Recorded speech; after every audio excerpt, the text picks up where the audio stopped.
right here to Santa Rosa, and in studio with me right now, Jesse James Dupree Brother of Jackyl. Scott, brother, man, finally, someone with the cojones to bring Jackyl back into the great state of California. So thank you so much. I'll tell you a million times between now and when we leave town, that if we even leave town, that thank you for bringing us in, because man, it's just something way long overdue, and we plan on catching up for all this lost time. I love it. I love it. And congratulations to you and the boys in Jackyl, a tremendous new CD release. Thank you so much. When Moonshine and Dynamite collide, absolutely what you expect from Jackyl. You know, I tell people all the time, when you hear this record, you may be surprised, but it sounds exactly like Jackyl.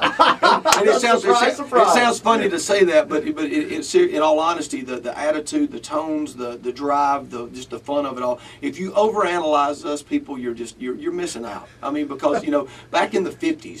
Back in the 50s when rock and roll was invented, Scott, but you remember seeing the archive footage of the, back when they were interviewing the kids, and they were going, "What about this rock and roll that you kids like?" And they would interview the kids, and the kids were, I don't remember one single kid saying, "It's going to bring about world peace." Do you ever recall that? I don't think so. I don't think that's the point. If you'd have told them back then there's going to be a guy named Bono come along and save the world with a song, they would have said, "I don't care," because they were just getting hot and bothered. They weren't even making it home before they jumped in those big oversized back seats they had back then and knocking out the old dirty. I mean, that is the fundamentals of what rock and roll was built on. And if you people don't understand that and get it, I mean, or whoever's out there that wants to overanalyze that, God bless you, because the rest of us are going to be throwing in. What's the name of that place we're playing tonight? Last Day Saloon. Jackyl's Bar and Grill. He was bragging today that the owner was over there bragging today that he'd been around for like 30-something years or whatever. And I said, well, there's plenty long enough now. We can change it to Jackyl's Bar and Grill officially tonight.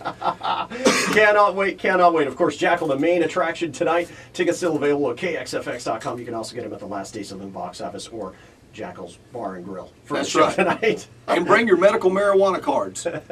They've got them, man. Because I want to borrow them. They are back in the heat tonight. God bless California. Well, the very first time that I met you, Jesse, was years ago when you just released your debut release. So it was in 1992. I was working for a radio station in Denver, Colorado. I was an underage kid, drove around the van, and the station I was working for decided to broadcast live at the club that you guys were playing. Right. And the night DJ at the time would go in and out, check out the show, do a couple of shots, then come out and do his radio show. Well, there was a break that you came out, and you were one of the very first rock stars I ever had a chance to meet in radio, and it was in Denver. And I still remember that conversation from many years later, because it wasn't just Jesse James from Jackyl. It was all these other ladies that came onto the bus that followed you. Did everybody come out there? We had an entourage hanging with us. Yeah. Here I am, an underage kid, my first job in radio, going, I really am loving this job that I've got right now. Well, there's something to be taken advantage of when you get on this side of the Mississippi. There's some beautiful creatures walking around. I mean, we got their butts jacked up, 5-inch stiletto heels looking right. Now, we've always had a great time, man, and we wake up every single day and take as big a bite out of life's ass as we possibly can. And tonight's not going to be any different. I'm expecting everyone out there to come and show out for us. It's going to be an awesome show. And what I have right in front of me is this amazing chainsaw that we actually gave away this morning to a Fox Crew member, Chris Chase. He scored this chainsaw as part of our Fox Crew web shred, where we gave away actually 19 guitars over 20 days, because the 20th was this autographed chainsaw, which you can shred many a thing with. So that is the most tonight, right? That right there is the most definitive instrument for rock and roll. It's loud, it's aggressive, it's abrasive, it's destructive, it's stanky, it's everything that rock and roll is built on. And we've never shied away from it. I mean, once again, anybody that's going to get hung up on the fact that Jackyl plays a chainsaw during one of its songs, is that the same person that's going to look, well, Iron Maiden's got Eddie, or AC/DC, Angus wears the little schoolboy outfit, or Kiss is wearing makeup. Or do you really get hung up on that? Right. No, you get into the moment of all the songs, all the rock and roll vibe and attitude and energy that's coming out of it. And so I mean, we've never shied away from the chainsaw. It's something that we do. It's one of many novel things that we do, inclusive of partying and throwing down with our good friends here in Santa Rosa. So it's good. And we are going to give this one away. This is, but they can't have it till after I get through playing. This is what I'm playing tonight. This is actually a family heirloom. It's been in the family. It was handed down great grandfather to great grandfather. They've handed it on down to me, and I'm finally going to part with it and give it away. It's come from a long line of Duprees. Frontiers, man. Yeah, they settled when they settled the United States of America. That's the chainsaw. That's the chainsaw. When the Mayflower landed, they had no idea how Plymouth Rock, combustion engines even worked, but they no, had they did not. No, this one was it. when the Mayflower landed. They didn't even get. They just cut a hole in the hull and walked out. We're here. Yeah, they just cut a hole in the hull and rode their wagons right out onto the prairie and came straight out here in Southern California. Well, such an amazing song as the Lumberjack is. Do you remember what it was like to be in the studio and actually writing and recording that track for your debut release? Oh, I absolutely do, because we recorded the first record, and I don't want to get too lengthy with the story here, but I'll tell you we recorded it in the Captain and Tennille's studio.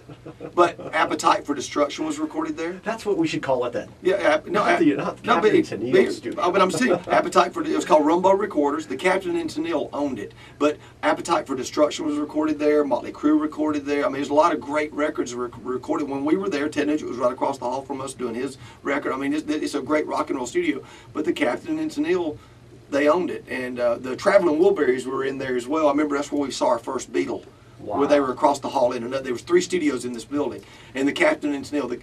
Tony Tennille was the sweetest lady. The Captain's a freak. I mean, the dude was. I mean, he was just a strange fella, very, very strange. But anyway, and so we went and bought 40 bales of hay. Went and bought 40 chickens from up in Northern California and carried them back down to the studio in Canoga Park. And then we stole some of Ted Nugent's bales of hay where he'd been shooting his bow and arrow on the backside of the studio. We stole a couple of bales of his hay and strode the hay all over the studio. And we had these chickens and roosters running around the whole time we were in there recording.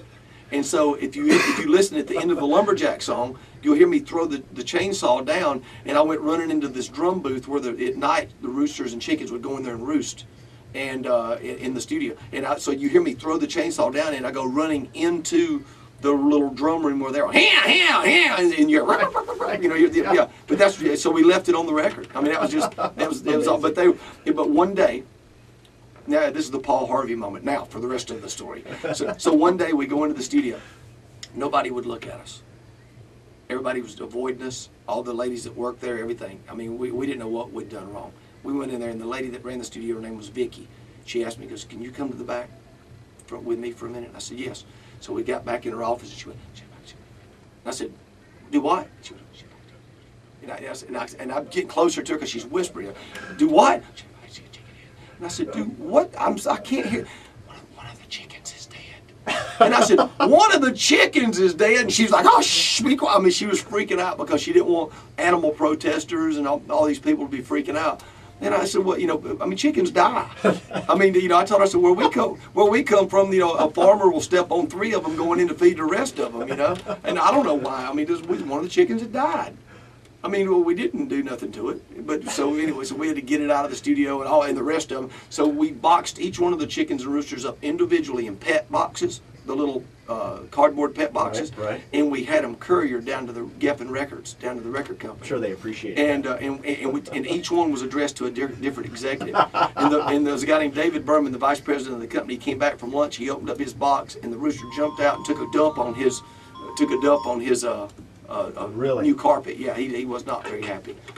Yeah. Then he renewed your contract. So then doubled the advance. But no, so I do remember recording that. We did it live each night in the studio. I mean, when you play a chainsaw, you have to capture it live. You don't go back and overdub that. Right, absolutely. And so every night at the end of the session, we were recording "I Stand Alone" or "Wind Wet Rain" or Redneck Punk or whatever the songs off the first time.